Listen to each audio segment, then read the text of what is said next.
Welcome back, South Philly Sauce and Audacy Original, brought to you by 94 WIP and Jack Daniels, Ashlyn, Sullivan, Al Morganti here at the Flyers training facility in Voorhees, getting ready to watch practice as the Flyers get ready to come back here to Philadelphia for a home game, only to get back on the road. But coming off a very successful road trip, one of their best, if not their best road trip of the season, getting 5 out of 6 points with some really impactful wins, especially the last one over the Devils on Saturday afternoon. This Devils team, high flying, really talented, and the Flyers able to get it done. So this is, we talked about a post game, this is the best the Flyers have played all season.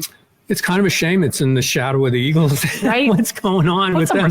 With them? Yeah, it's like, okay, what else happened in Philadelphia? What else happened in Philadelphia was the Flyers road trip, which was remarkable to me in order to regain your footing, and goalies come back and a lot of good signs going on. So it was like, wow, this was, and we mentioned it last week, it's like this could be a make or break for the Flyers in terms of, do we just kind of go through the season and realize we're going to be sellers at the trade deadline and we're not going to be able to keep up with what's going on? Instead, man, you had a really good road trip. And, you even the Columbus game, Columbus is one of the hottest teams in the league, to come in and play like this. So it was an impressive, I guess you'd call it a stay with it road trip. Big time. They remain in contact with teams in a playoff race. Right. And when we talk about the Metro later on in this podcast, I think it was so crucial that while the Flyers have been really successful in overtime, and that's been great, it's been exciting, you're in it till the end, at some point that has to stop. You have to be able to beat teams in regulation, get those 2 points, and especially get those 2 points over a division opponent. You want to talk about staying in it? This is how you stay in it. Yeah, you get the 2 points without the other team getting a point. Even it's basically turns into 3. Mm-hmm. At this point, is what it looks like. Yeah. So I mean, that's really what you have to do, and that's what hadn't been happening. And it was great. You go into, even if you win in the overtime, losing, you get a point. This whole league is, hockey 500 is so different than real life 500 on what goes on. So I mean, this was, to me, like, okay, let's get hot. Let's make it so that we're not just hard to beat, we beat teams. And like we said, the Flyers, very successful road trip, 5 out of 6 points, their best road trip of the season. And we say welcome home as our next topic, but it's only kind of sort of welcome home. The Flyers only have one home game this week, and then they go right back on the road for another key matchup against the Rangers, for example. Yeah. But Tuesday's home game against Detroit, another really successful team. This is really weird to me that it's Detroit, because what was supposed to be happening this weekend? It was supposed to be the Eagles going to. I can only imagine what would happen. It was like, let's get in Detroit. If the Lions had, the stuff that would have been at that arena, if the Lions were coming up with that team in there. Instead, it's a pure hockey thing, and you come back, and the issue with them is coaching change, and a big coaching change boost. So playing a lot better, much as. We look at it through orange lenses in Philadelphia.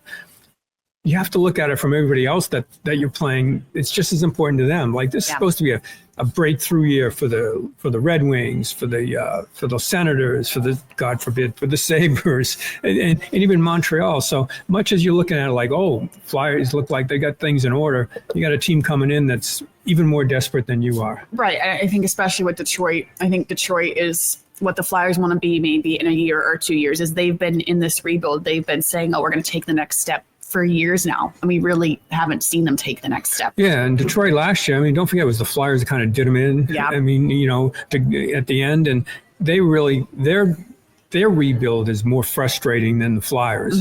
They keep adding veterans here and there. It's like, okay, now we should be able to take off. So, and so-called hockey town, which I never bought into anyway, but it's a point of pride with them, and of course the lineage they have with their championships, and it's really, really crucial.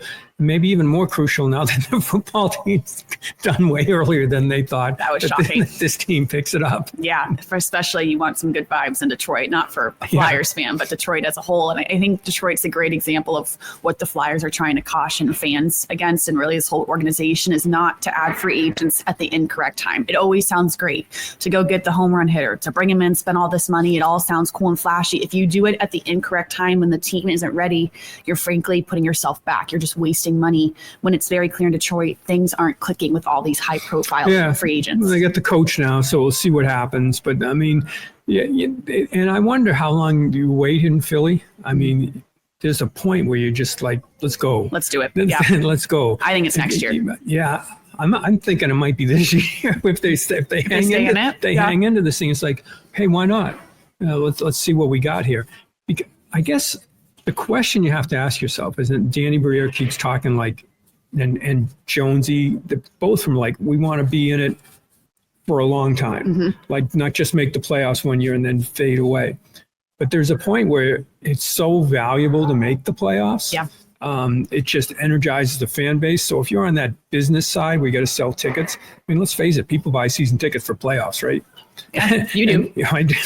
It's like, and you look at the Phillies, what happened when they made the playoffs? Just make the playoffs. Yeah, get in the race. I mean, so it has been a cool mantra to say we want to be, once we get there, we want to be a team that's got a chance for 10 years, whatever. Yeah. At some point, it's like, you know what? Let's get a playoff game going here. Yeah, especially when you see that the interest is still there with this Flyers team. It's still a jam-packed building, even with their record, and they're staying steady. They're staying in it. But I think you're going to see what the Flyers really think about playoff hopes here in a couple of weeks with this trade deadline approaching. Rasmus Ristolainen is a key figure to the point where I'm getting asked, like, going to Target about Rasmus Ristolainen and if the Flyers are going to keep him or not. I mean, every Flyers fan wants to know, but he's in trade talks every single year. But I feel like this year, more than ever, I don't think they should trade him. I fear it's going to be exactly like a Sean Walker situation last year where you see the play dip. I think it's too big of a drop-off to risk for the asset you're going to get with Risto.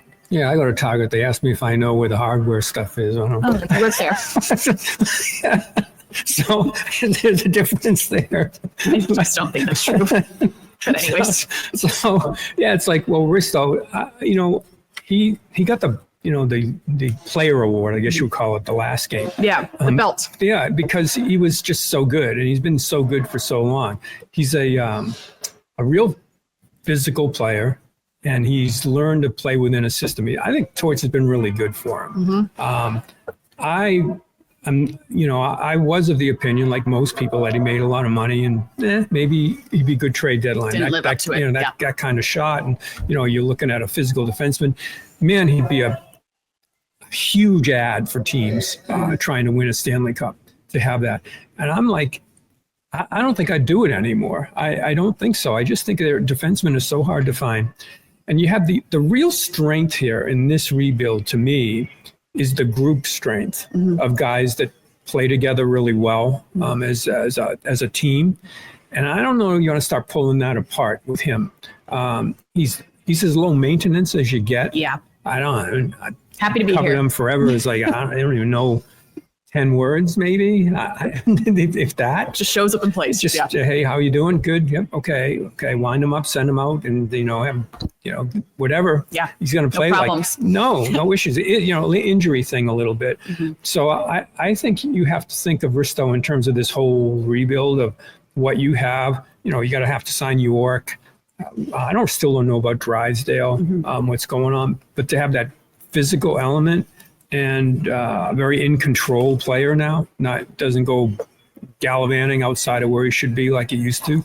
So I'm 180 degrees from where I was, but I know that it's going to be tempting. They're going to, this is a big, deep draft coming up.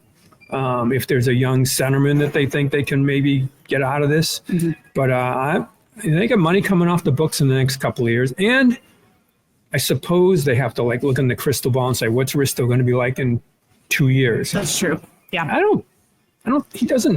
He had the injury, but other than that, I mean, it doesn't seem like it's been constant. No, definitely Target, but they want to know where the hardware is. Well, I think when you think of what this defensive core will be with Rasmus Ristolainen out of it, I fear you don't quite know yet because you don't know about Jamie Drysdale yet. We've seen the past month, we've seen him play really well, but you don't know what he is consistently. And I don't think you can take this apart until you know what Drysdale is. Yeah. It's too big of a risk. Well, one thing that he is small.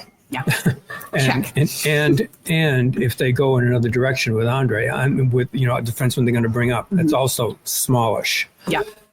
They don't make money like Risto. Well, yeah, you don't make that size. You look at Montreal's got a really cool young defenseman, Hudson. I mean, but he's small. At some point, I think you have to have a physical. I'm not talking about knuckle dragon physical. I'm just talking a big about presence. just yeah. And that's why I think, and even if Drysdale comes along, you're gonna have some size there. And York got bigger and it's worked out in the offseason, but he's not as physical as Risto can be. So that's where I'm worried about, what you have and what you have coming up. They have McDonald, they have a young kid coming up that's bigger. That may be what you're more worried about. Like, can he play? Can he be the guy to take his place? But man, he seems like a very comfortable fit now, Ristolainen. He does. And it's not like these young players are going to be plug and play right away. It's going to take some time to develop. So it's interesting. I think the organization will tell you where they are with this move. And especially as the Flyers stay in this, we look at the Metro, and it's at the point of the season when we're going to be looking at these standings basically every week. And then in a month, we'll look at them every single day because it'll change drastically. But these next couple weeks are crucial for the Flyers. You have a matchup with Detroit, with Rangers, with Islanders. Devils, Rangers, Devils. The Rangers all of a sudden look human again, like they can play. Counted that out a month ago. Yeah, and they didn't change the coach, made one move kind of, and goaltending now looks pretty good.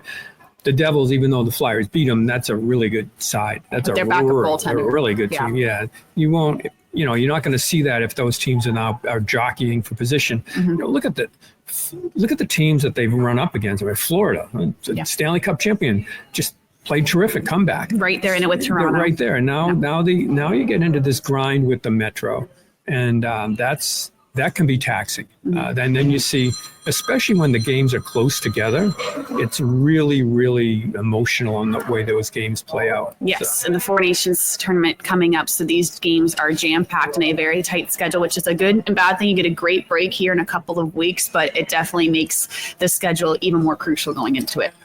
Yeah, we saw it coming in. I mean, they've been kind of lucky that they haven't had they have one coming up, actual back-to-back night after night. Those are the ones that really can kill you. However, I've never liked to complain about that if I was the Flyers or the Capitals or the Rangers or the Devils, because their back-to-back is, the Jersey Turnpike. Yeah, very true. You're in Winnipeg or Calgary or Dallas that's a whole different gig going on out there. So much as you might want to think, it's tough, and look around, man. You got it pretty good here in Philly, and the Flyers as of now rolling high, and we'll see if they can keep this up, this momentum. A home game and then 2 away games this week. We'll be back later on this week to recap all those games. Thanks for tuning into South Philly Sauce, an Audacy original, brought to you by 94 WIP and Jack Daniels. We'll see you later on this week.